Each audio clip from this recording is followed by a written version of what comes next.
Discover some lesser-known facts about the Suez Canal, a monumental maritime passage that reduces sea travel time between Asia and the Western Hemisphere, including Europe and the Americas, by more than a week.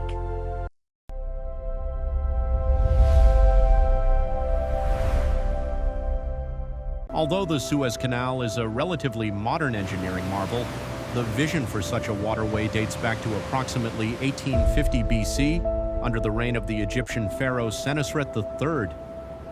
The original objective was to construct a canal connecting the Red Sea to the River Nile. Subsequent attempts were made by Pharaoh Necho II and later by the Persian conqueror Darius I, though both projects were ultimately abandoned.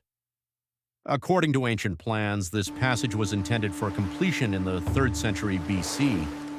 Unlike today's direct route into the Mediterranean Sea, this ancient canal would have traversed the desert from the Nile, opening up a passage that historical figures, including Cleopatra, might have navigated.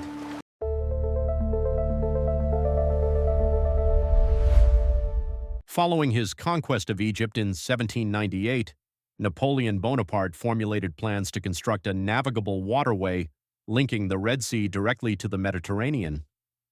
Despite completing the preliminary surveys, the project was scrapped due to a crucial miscalculation. Surveyors erroneously concluded that the Red Sea was 30 feet higher than the Mediterranean.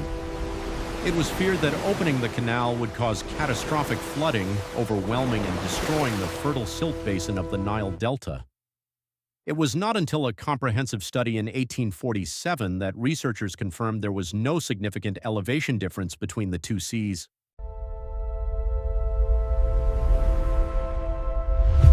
In 1854, formal steps were taken when a former French diplomat and the Viceroy of Egypt agreed to establish the Suez Canal Company to initiate construction. While the venture enjoyed the firm backing of the French Emperor Napoleon III, it met with strong resistance from the British Empire, then the dominant global maritime power. Fearing the canal would undermine its supremacy over international trade routes, Great Britain actively opposed the initiative.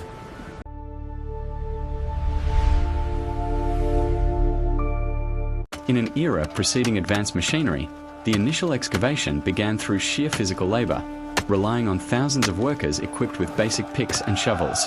Commencing in 1861, tens of thousands of local peasants were subjected to forced labor. However, in 1863, the Egyptian ruler Ismail Pasha abruptly banned forced labor. Facing a severe shortage of manpower, the project adapted by introducing state-of-the-art steam and coal-powered heavy machinery to continue the massive excavation effort.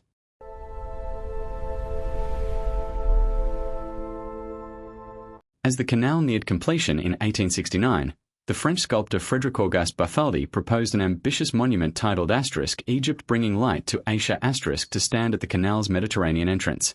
He envisioned a 90-foot statue depicting an Egyptian peasant woman holding a massive torch to serve as a beacon for ships. Although the Egyptian government and the Suez Canal Company ultimately declined the project, Bartholdi refined the concept years later, giving birth to the iconic monument unveiled in New York Harbor, the Statue of Liberty.